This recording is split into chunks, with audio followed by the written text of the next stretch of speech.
Hello welcome to universal talkies. గత కొన్ని రోజులుగా కూడా రవితేజ నటించినటువంటి ఇరుముడి సినిమా పైన సస్పెన్స్ నెలకొందని చెప్పుకోవచ్చు. మరి సోషల్ మీడియాలో చూసుకున్నట్లయితే గత కొన్ని రోజులుగా కూడా ఈ సినిమా అనుకున్న సమయానికి రాదు, పోస్ట్ పోన్ అంటూ ఎన్నో ఊహాగానాలు వినిపిస్తూ ఉన్నాయి.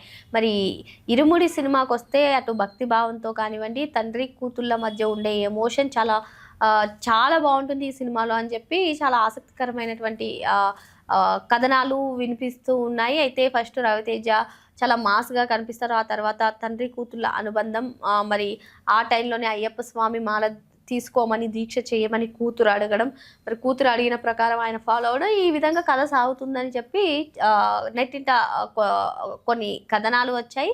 మరి అంతా అనుకున్న టైంలో అసలు ఇరుముడి సినిమా చెప్పిన టైంకి రాదు అని చెప్పి అసలు ఈ సినిమా పోస్ట్ పోన్ అయిందని చెప్పి ఊహాగానాలు వినిపించినటువంటి నేపథ్యంలో నిర్మాణ సంస్థ ఒక క్లారిటీ అయితే ఇచ్చేసింది. మూవీ టీం ఒక కొత్త పోస్టర్తో మేము అనుకున్న టైంకే రవితేజ గారిని బిగ్ స్క్రీన్ పైన చూస్తారు, ఈ సినిమాని వెండితెర పైన చూస్తారు, స్క్రీన్ పైన చూస్తారు అని చెప్పి ఒక కొత్త పోస్టర్ తోటి, ఆ కొత్త పోస్టర్లో ఈ సినిమాలో ఎవరైతే బేబీ క్యారెక్టర్ చేశారో బేబీ నక్షత్ర రవితేజ గారిని హత్తుకుని ఉన్నటువంటి పోస్టర్ రిలీజ్ చేసి ఆగస్టు 21న ప్రపంచవ్యాప్తంగా ఈ సినిమాను విడుదల చేయబోతున్నామని చెప్పి మూవీ టీం ఒక క్లారిటీ అయితే ఇచ్చేసింది. మరి ఇన్ని రోజులు ఏవైతే ఊహాగానాలు వినిపించాయో, సోషల్ మీడియాలో కథనాలు వినిపించాయో, ఏదైతే వైరల్ చేశారో ఇరుముడి సినిమా పోస్ట్ పోన్ అవుతుందని వాటన్నిటికీ కూడా బ్రేక్ పడిందని చెప్పుకోవచ్చు. మరి అసలు ఈ సినిమాలో రవితేజ ఏ విధంగా కనిపిస్తారో, అటు అయ్యప్ప స్వామి భక్తుడిగా, అదేవిధంగా ఒక తండ్రి, మరి తండ్రి కూతుళ్ళ మధ్య అనుబంధం ఏ విధంగా సాగుతుంది, అసలు అయ్యప్ప స్వామి దీక్ష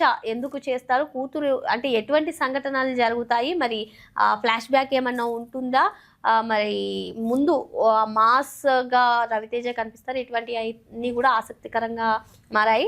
మరి ఇప్పుడు ఈ సినిమా తర్వాత రవితేజ చూసుకున్నట్లయితే మల్టీ స్టారర్ మూవీ కూడా చేయబోతున్నారు. అటు రవితేజ, శ్రీ విష్ణు ఇద్దరు కూడా మల్టీ స్టారర్ మూవీ చేస్తున్న సంగతి కూడా తెలిసిందే. మరిన్ని లేటెస్ట్ అప్డేట్స్ కోసం వెంటనే యూనివర్సల్ టాకీస్ని సబ్స్క్రైబ్ చేసుకోండి.